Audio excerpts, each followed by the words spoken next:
Hello everyone, welcome to the explaining site. और आज हम एक्सप्लेन करने जा रहे हैं क्लैश ऑफ द टाइटंस।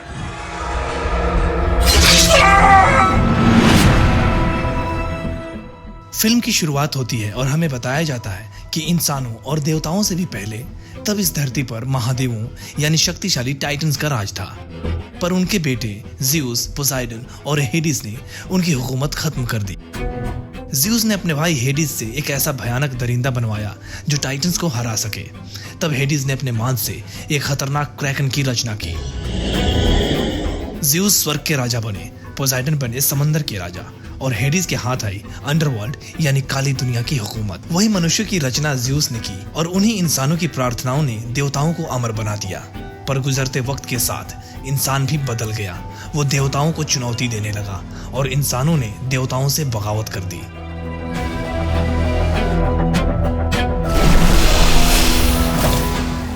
उसी दौर में जन्म हुआ एक बच्चे का, एक लड़का जो सब कुछ बदलने वाला था।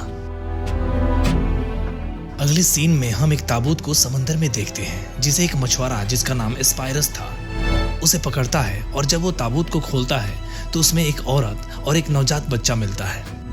औरत की मौत हो चुकी थी पर वो बच्चा अभी भी जिंदा था। उन्होंने उसका नाम पर्सियस रखा। उन्होंने पर्सियस को अपने सगे बच्चे की तरह पाला। वहीं पर्सियस को भी पता था कि स्पाइरस उसके सगे पिता नहीं है, पर फिर भी वो स्पाइरस को अपने पिता से भी ज्यादा मानता था। वही वो अपने परिवार के साथ बहुत खुश था। इसके बाद कहानी 13 साल बाद की दिखाई जाती है, जहां पर्सियस अपने पिता के साथ ही मछुआरों का काम करता है। पर समय अब काफी बदल चुका था। अब इन्हें मछलियां भी नहीं मिल रही थी, जिससे इनकी रोजी रोटी पर भी काफी असर पड़ रहा था। और इसकी वजह स्पाइरस देवताओं को मानता था, क्योंकि उसे लगता था कि हम मनुष्यों ने देवताओं को नाराज किया है और अब देवता इन बातों का बदला ले रहे हैं। वो देवताओं से काफी नाखुश था और वो भी कहता था कि किसी ना किसी को अब उनके खिलाफ खड़ा होना ही पड़ेगा। वहीं अगले दिन वो मछली पकड़ने के लिए एर्गोस की सीमा में चले जाते हैं, जहां ज़्यूस की बहुत बड़ी प्रतिमा होती है। और जब वो ध्यान से देखते हैं तो वहां बहुत सारे एर्गोस के सिपाही होते हैं, जिन्हें एर्गोस के राजा सेपियस ने आदेश दिया होता है कि ज़्यूस की मूर्ति गिरा दी जाए। वो सिपाही मूर्ति को गिरा देते हैं, पर तभी समुद्र से कई सारी फ्यूरीज निकलते हैं। ग्रीक पौराणिक कथाओं के अनुसार प्रतिशोध की 3 देवियों को फ्यूरीज के नाम से जाना जाता है। ये हेडिस और रानी पेर्सेफोन की बेटियां हैं। पर इस मूवी में इन्हें चमगादड़ों की तरह दिखाया गया है, जो हेडिस के सिपाहियों की तरह है। ये फ्यूरीज बड़े ही बेरहमी से सारे सिपाहियों को मार देती हैं और तभी वहां हेडिस आ जाता है और पर्सियस की नाव को नष्ट कर देता है, जिससे नाव समंदर की गहराइयों में डूबने लगता है। और पर्सियस अपने परिवार को बचाने की बहुत कोशिश करता है पर बचा नहीं पाता। वो तैरकर खुद को बचा लेता है, पर अपने परिवार की मौत से वो बहुत ही ज्यादा दुखी हो जाता है। उधर माउंट ऑफ ओलंपस में, जिसे देवताओं का घर कहा जाता है, ज़्यूस मनुष्यों की ऐसी हरकतों से काफी दुखी और क्रोधित थे। वहीं हेडिस भी उन्हें भड़काता है और कहता है कि उन्हें आपने बनाया एक मकसद से, ताकि उनकी प्रार्थनाएं हमें अमर बना देंगी। तो मैं अब चाहता हूं कि आप उनसे मुझे निपटने दो। वो फिर आपसे प्रार्थना करेंगे, वो फिर डर से कांपते हुए तुम्हारे सामने गिड़गिड़ाते हुए आएंगे और हम फिर से शक्तिशाली बन जाएंगे। वहीं ज़्यूस हेडिस की बातों में आ जाते हैं और हाँ कह देते हैं। वहीं इस बात से पोसाइडन भी सहमत थे। ज़्यूस के हाँ कहने पर उनके पुत्र अपोलो उन्हें मना करते हैं कि वो ऐसा ना करे, क्योंकि मनुष्यों की हमें जरूरत है। लेकिन ज़्यूस उसे कहते हैं कि हेडिस सही है, हमें उन्हें याद दिलाना ही पड़ेगा कि वो हमारे मोहताज हैं, उन्हें सबक सिखाना ही पड़ेगा। उधर ऑर्गस के सिपाही पर्सियस को बंदी बनाकर ले जाते हैं, क्योंकि भेजी गई सेना खत्म हो गई थी और सिर्फ पर्सियस ही बचा था। वो लोग उसे राजा सेपियस के पास ले जाते हैं। वही राजा सेपियस बहुत खुश था और वो अपनी जनता को बताता है कि आज की शाम हमारे सिपाहियों के नाम, जिन्होंने ज़्यूस के मुंह पर थप्पड़ मारा है, मंदिरें जलाई जा रही हैं, मूर्तियां गिराई जा रही हैं, देवता हमारी प्रार्थनाओं के लिए तरस रहे हैं। और आज शाम सूरज हम इंसानों के लिए नहीं, बल्कि आज देवताओं का सूरज डूबेगा। अब एक नया युग शुरू हो रहा है, एक युग इंसानों का। वहीं किंग सेपियस की बेटी एंड्रोमेडा इन सब बातों से बहुत दुखी थी। वो कहती है कि हमारे लोग मर रहे हैं और आप देवताओं को भड़का रहे हैं और आप सोच रहे हैं कि वो चुप रहेंगे। तभी महारानी कैसियोपिया एंड्रोमेडा से कहती हैं कि तुम क्या चाहती हो कि हम उनके सामने गिड़गिड़ाएं, उनसे प्रार्थना करें। देवताओं को हमारी जरूरत है, ना कि हमें देवताओं की। अब हम ही देवता हैं। और महारानी कैसियोपिया राजकुमारी एंड्रोमेडा की खूबसूरती की तुलना देवी एफ्रोडिटी से कर देती है। तभी वहां हेडिस आ जाता है और पल भर में ही वहां खड़ी सेना को खत्म कर देता है। इसी बीच पर्सियस उसे देख लेता है और गुस्से में आ जाता है और उस पर हमला कर देता है। पर हेडिस अपनी शक्ति से उसे उठाकर दूर फेंक देता है और वो राजा से कहता है कि तुम हमारे नाखून के मैल के बराबर भी नहीं हो। तुम्हारी हर सांस देवताओं से मिली भीख है, लेकिन तुमने देवताओं का हद से ज्यादा अपमान किया है। हेडिस अपनी शक्ति से उन्हें घुटनों पर ले आता है और महारानी कैसियोपिया की उम्र छीन लेता है, जिससे वो बूढ़ी हो जाती है। तभी गुस्से में पर्सियस फिर से उसे मारने की कोशिश करता है, लेकिन अचानक एक लड़की उसे आकर रोकती है और कहती है कि अभी नहीं, सही वक्त आने पर वार करना। उधर हेडिस उन्हें कहता है कि आने वाले 10 दिनों के बाद जब सूरज को ग्रहण लगेगा तब मैं एक क्रैगन का कहर भेजूंगा जो एर्गोस के नामो निशान को मिटा देगा, वरना जिस शहजादी की तुलना तुमने देवताओं से की है उसकी बलि चढ़ाओ। सिर्फ उसका खून ही क्रैगन और ज़्यूस को रोक सकेगा जिसका तुमने अपमान किया है। अपनी सजा चुनो एर्गोस के वासियों, तबाही या बलिदान, ये ज़्यूस का फैसला है। और ऐसा बोलकर हेडिस पर्सियस के पास आता है और कहता है कि तुम्हारे अपने पिता का फैसला है, और ऐसा बोल के वो गायब हो जाता है और पर्सियस से जानकर हैरान रह जाता है कि वो ज़्यूस का बेटा है। उधर ओलिम्पस में हेरमेस, जो कि देवताओं का दूत होता है, वो ज़्यूस को बताता है कि एर्गोस में एक देव मानव है, आपका बेटा, जिसका नाम है पर्सियस। वो कहता है कि आप चाहेंगे तो हम उसे शरण दे सकते हैं। तभी ज़्यूस कहते हैं कि क्या उसने प्रार्थना की थी? वो लड़का मुझे जानता तक नहीं, वो भी उन्हीं लोगों की तरह है जिसने बगावत की। उधर आर्गोस में सेनापति ड्राको पर्सियस से पूछताछ करता है कि किसने तुम्हें यहाँ भेजा है देवमानव। पर पर्सियस कहता है कि मुझे किसी ने यहाँ पर नहीं भेजा और मैं कोई देवमानव नहीं हूँ। लेकिन ड्राको उसकी बातों पर भरोसा नहीं करता है और उसे मारने लगता है। तभी राजा सेपियस आते हैं और पर्सियस से पूछते हैं कि क्या ये सच है कि तुम देवमानव हो? अगर तुम सचमुच ज़्यूस के बेटे हो तो तुम हमें बचा सकते हो और तुम्हें हमें बचाना ही होगा। तभी पर्सियस कहता है कि मैं कोई देवमानव नहीं हूँ और मैं आप सबको नहीं बचा सकता। मैं एक मछुआरा हूँ और मेरे परिवार को भी देवता ने मारा है। मैं मछुआरा हूँ, तलवारबाज नहीं। तभी वहां राजकुमारी आ जाती है और कहती है कि मैं बलिदान को तैयार हूँ और पर्सियस को छोड़ दो। मगर वो लोग पर्सियस को कैद खाने में डाल देते हैं। वहीं थोड़ी देर बाद ड्रैको आता है और पर्सियस को कहता है कि कोई तुमसे मिलने आया है। और हम उसी लड़की को देखते हैं जिसने पर्सियस को हेडिस पर हमला करने से रोका था। इसका नाम आयो है। पर्सियस उससे कहता है कि तुम मुझे कैसे जानती हो? वो कहती है कि मेरा नाम आयो है और मैं बचपन से ही तुम्हारी निगरानी कर रही हूँ। मैंने ही तुम्हें मछुआरों तक पहुंचाया था। तभी वो आयो से पूछता है कि क्या तुम देवी हो? तभी आयो उसे बताती है कि कुछ देवता और कुछ इंसान और हम लोग हैं जो दोनों के बीच हैं। वो बताती हैं कि बहुत बरसों पहले मैंने एक देवता को ठुकराया और इसलिए मुझे अंतहीन जीवन का श्राप मिला। मैं बरसों से अपनों को मरते देख रही हूँ और तुम खुद भी ये दर्द सह चुके हो। तभी वो पूछता है कि क्या सच में मैं ज़्यूस का बेटा हूँ? तभी आयो उसे एक कहानी बताती है। वो कहती है बहुत लंबे समय से इंसान देवताओं के लिए खिलौना रहे हैं। फिर एक आदमी ने बगावत कर दी जिसका नाम एक्रीसियस था। उसने ओलिम्पस पर्वत घेर लिया और देवताओं का जुल्म सहने से इनकार कर दिया।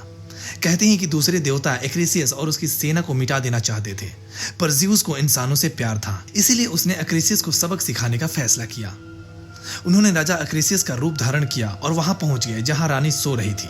ज़्यूस ने रानी से संबंध बनाए और ये देख एक्रीसियस गुस्से से पागल हो गया और ज़्यूस एक बाज के रूप में वहां से गायब हो गए। तभी रानी के पेट में दर्द होने लगा और एक्रीसियस ने रानी और ज़्यूस से पैदा हुए बच्चे का कत्ल का हुक्म दे दिया और वो उन्हें एक ताबूत में बंद कर समंदर के किनारे ले जाते हैं। और एक्रीसियस ज़्यूस को चुनौती देते हुए कहता है कि ना ही ये तुम्हें नापाक शरीर मिलेगा और ना ही ये बच्चा। और तभी ज़्यूस उस पर अपनी शक्ति से बिजली गिराते हैं और उसे एक बीस्ट में बदल देते हैं। फिर एक्रीसियस गुस्से में उस ताबूत को समंदर में फेंक देता है। अभी आयो बताती है कि तुम्हारी माँ मर गई, लेकिन तुम आधे देवता और आधे मानव थे, इसलिए बच गए। मैं उसी दिन से तुम्हारी निगरानी कर रही हूँ। उस दिन के इंतजार में जब तुम देवताओं के जुल्म को खत्म कर दोगे। तुम क्रैकन को मारने के लिए पैदा हुए हो। तभी पर्सियस कहता है कि पता नहीं मैं क्यों पैदा हुआ हूँ, पर मेरा लक्ष्य क्रैकन को नहीं, हेडिस को मारना है। तभी आयो कहती है कि क्रैकन अगर मारा गया तो हेडिस इतना कमजोर हो जाएगा कि तुम उस पर घातक हमला कर सकते हो। सिर्फ इसी तरह तुम अपना बदला ले सकोगे।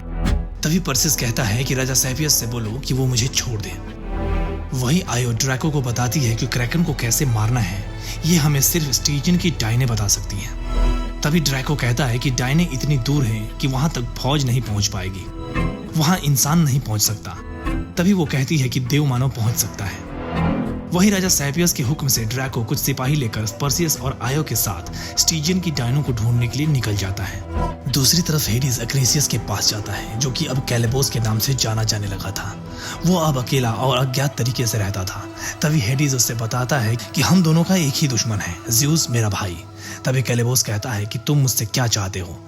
जिस पर हेडिस कहता है कि ज़्यूस के पाप और तुम्हारी बीवी से जन्मा बच्चा जिंदा है और उसका नाम पर्सियस है। वो मुझे मिटाने के लिए एर्गोस से चल पड़ा है और तुम्हें उसे मारना होगा। ज़्यूस को मुझ पर शक न हो कि मेरी शक्ति बढ़ रही है और जब तक कि मैं सबसे शक्तिशाली न बन जाऊं तुम्हें मेरा हथियार बनना होगा। और ऐसा बोलकर हेडिस उसे अपनी शक्ति दे देता है और कैलबोस से कहता है कि तुम पर्सियस को मारो और मैं तुम्हारे लिए ज़्यूस को मारूंगा। इसके बाद कैलेबोस पर्सियस की तलाश में वहां से निकल जाता है। दूसरी तरफ ये लोग अपने सफर पर चल रहे हैं और आयो भी पर्सियस का साथ देने के लिए उसके साथ चल रही है। ड्रैको जंगल में पर्सियस को तलवारबाजी सिखाता है और युद्ध की रणनीतियां भी बताता है। वहीं तलवारबाजी में पर्सियस ड्रैको पर भारी पड़ता है क्योंकि पर्सियस में देवताओं वाली शक्ति थी। वहीं ज़्यूस पर्सियस को एक तलवार तोहफे में दे देते हैं जो उसे जंगल में पड़ी मिलती है। वो बहुत ही चमकदार होती है। तभी ड्रैको कहता है कि ये देवताओं का दिया तोहफा है, इसे कबूल करो। पर वो कहता है कि मैं क्रैकन को मारने के लिए अकेले ही काफी हूँ, मुझे किसी की तोहफे की जरूरत नहीं। वो उस तलवार को ड्रैको को देकर चला जाता है। वहीं जंगल में पर्सियस को कई सारे उड़ने वाले सफेद घोड़े दिखते हैं। तभी वहां एक विशाल उड़ने वाला घोड़ा आता है जिसका नाम पेगासिस था। ग्रीक माइथोलॉजी के अनुसार पेगासिस पोसाइडन और मेड्यूसा का पुत्र था। पेगासिस का मूल रंग सफेद है पर इस मूवी में हमें इसे काले रंग का दिखाया गया है। तभी वहां आयो आती है जो पर्सियस को बताती है कि यह पेगासिस है और अभी तक इस पर किसी इंसान ने सवारी नहीं की है। वहीं कुछ सिपाही पर्सियस को ढूंढते हुए आते हैं। तभी वहां कैलेबोस आ जाता है और उन्हें मार देता है। वहीं उनकी आवाज सुनकर पर्सियस भी वहां आता है। तभी कैलेबोस पर्सियस पर हमला कर देता है। वहीं बाकी के लोग भी आ जाते हैं, कैलेबोस से युद्ध करने लगते हैं। हेडिस की शक्तियों की वजह से वो सब पर भारी पड़ता है कि तभी ड्रैको उसका हाथ काट देता है और कैलेबोस डरकर वहां से भागने लगता है। और जब उसे मारने के लिए सब उसका पीछा करते हैं तब जहां जहां पर उसका खून गिरता है उस खून से बड़े बड़े बिच्छू पैदा हो जाते हैं और उन सब पर हमला करने लगते हैं। उसका कटा हुआ हाथ भी एक बड़े बिच्छू में बदल जाता है। बिच्छू उनके कई सिपाहियों को मार देते हैं लेकिन पर्सियस और ड्रैको उन पर भारी पड़ते हैं। लेकिन उनकी संख्या ज्यादा होती है जो उन सबको घेर लेती है कि तभी वहां जिन आ जाते हैं जो इन बिच्छुओं को अपने वश में कर लेते हैं और इन सब की जान बच जाती है। जिन काले जादू के महारथी होते हैं और वो सैकड़ों वर्षों तक जीते हैं। तभी पर्सियस पूछता है कि क्या ये हमारे दुश्मन हैं? तभी ड्रैको कहता है कि यही समझो। तभी पर्सियस कहता है कि ये दोस्त हैं, दुश्मन नहीं। मगर वहीं अचानक से पर्सियस के हाथों में जहां कैलेबोस ने काटा था अचानक से उस पर विष फैलने लगता है और वो घायल होकर जमीन पर गिर जाता है। वहीं इसके अगले सीन में एर्गोस दिखाया जाता है जहां देवता के कहर से डरकर राजकुमारी को क्रैकन को देने को फैसला करते हैं और हेडिस की प्रार्थना करने का भी फैसला करते हैं। इधर राजकुमारी भी ये बात सुन रही होती है और ये बात सुनकर वो काफी दुखी हो जाती है। वहीं लगातार पर्सियस के शरीर में विष फैल रहा होता है कि तभी वहां जिन आ जाता है और उसे अपनी शक्ति से ठीक करने लगता है। तभी ड्रैको और उसके लोग जिन पर हमला कर देते हैं ये सोचकर कि वो पर्सियस को मार रहा है। वहीं जिन इन सब पर भारी पड़ता है और कहता है कि हमें उसका इंतजार है जो देवताओं से उन्हें आजाद कर पाएगा। हम इंसानों के दोस्त नहीं हैं पर पर्सियस की मदद करने के लिए एक साथ हो सकते हैं। तभी पर्सियस आ जाता है और उसका जख्म बिल्कुल ठीक हो जाता है और अब सब मिलकर देवताओं के खिलाफ जंग शुरू करते हैं। सुबह ड्रैको पर्सियस पर गुस्सा करता है और उसे देवताओं का तोहफा इस्तेमाल करने को कहता है लेकिन पर्सियस उसे मना कर देता है क्योंकि वो एक आम इंसान की तरह क्रैकन का मुकाबला करना चाहता है। तभी वहां जिन आ जाते हैं जो सारे बिच्छुओं को अपने वश में कर सफर के लिए उनका इस्तेमाल करते हैं ताकि वो जल्द से जल्द डायनो के पास पहुंच सके। वहीं वो लोग स्टीजिया के बाग में पहुंच जाते हैं जहां क्रैकन ने टाइटन्स को हराया था और ये उन डायनो का घर भी था। वो लोग उन डायनो से मिलते हैं जहां पर्सियस उनसे क्रैकन को मारने का सवाल पूछता है लेकिन वो डायने उन पर हमला करने लगती हैं।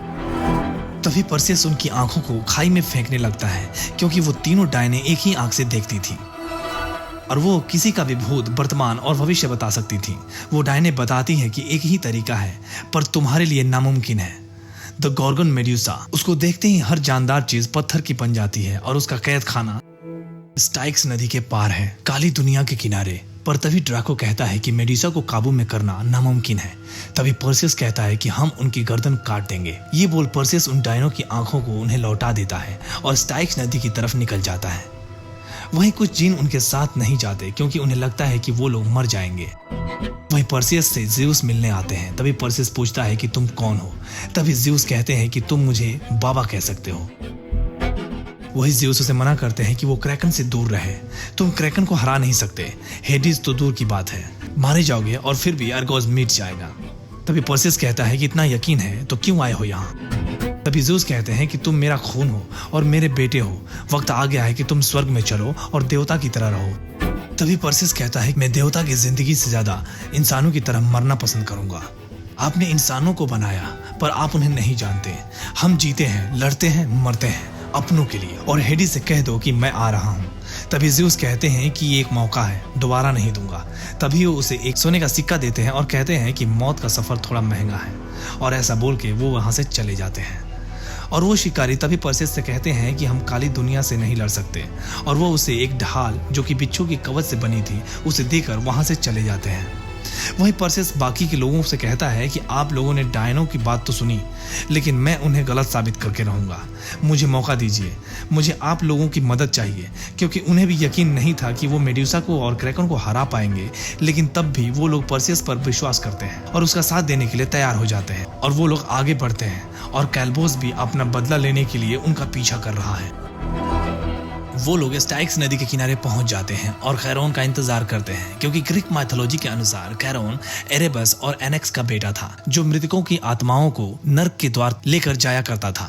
तभी जिन परसेस से उनको सोने का सिक्का देने के लिए कहते हैं, उस सिक्के को नदी में फेंकता है। खैरोन आता है और उन्हें अथीना के टेम्पल में लेकर जाता है, जहाँ मेड्यूसा रहा करती है।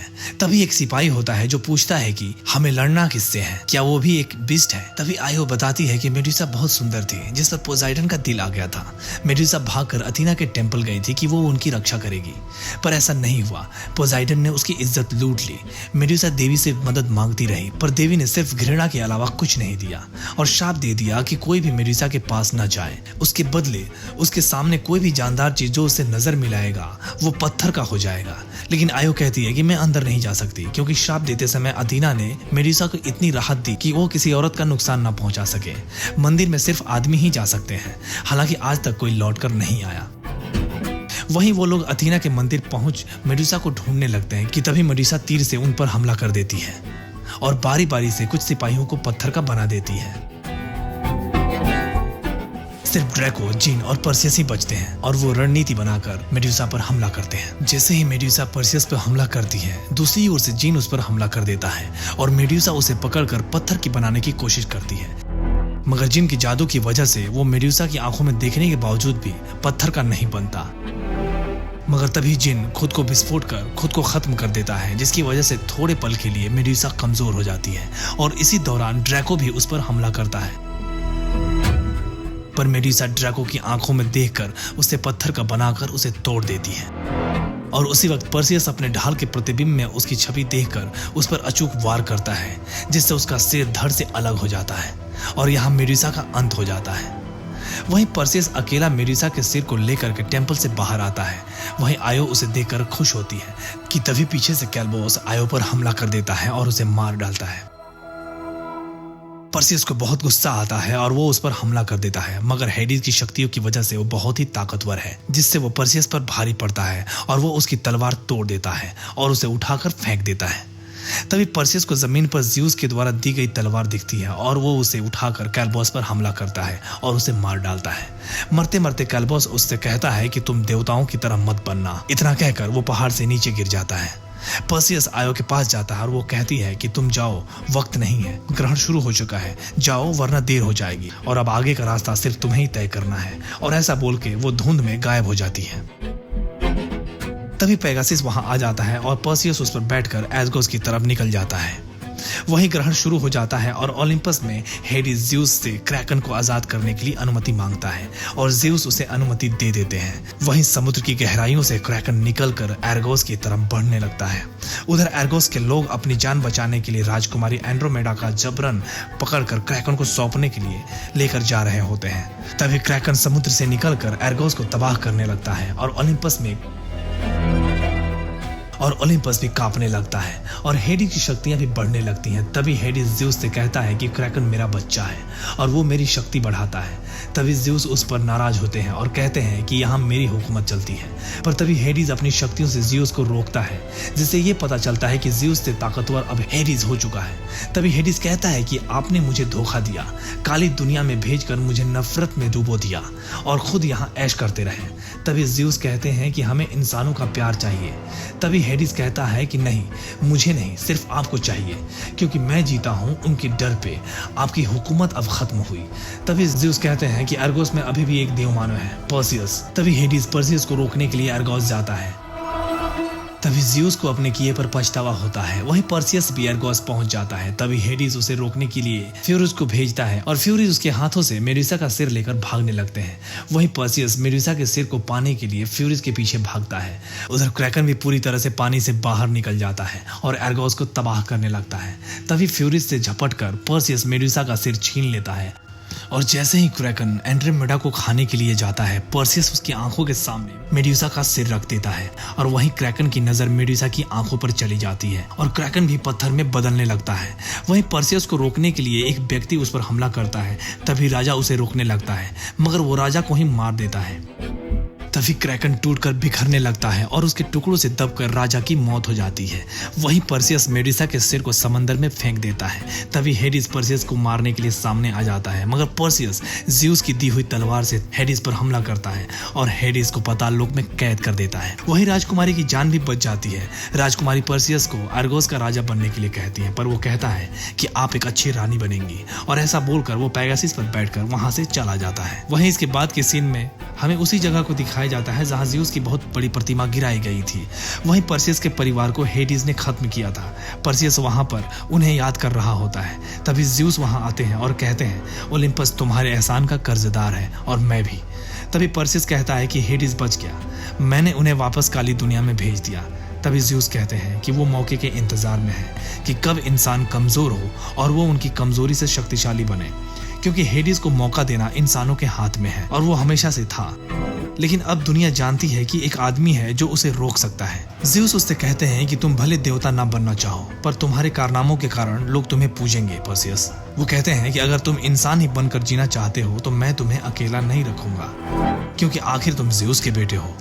और वो ऐसा बोलकर वहां से चले जाते हैं। पर्सियस को आयो वापस मिल जाती है और ये मूवी यहीं पर खत्म हो जाती है। इसके आगे की कहानी हम एक्सप्लेन करेंगे इसके अगले पार्ट में, जिसका नाम है रैथ ऑफ द टाइटन्स। हमारी वीडियो आपको कैसी लगी जरूर बताएं। हमारे चैनल को सब्सक्राइब करें, लाइक करें और शेयर करें। तब तक के लिए बाय बाय, टेक केयर।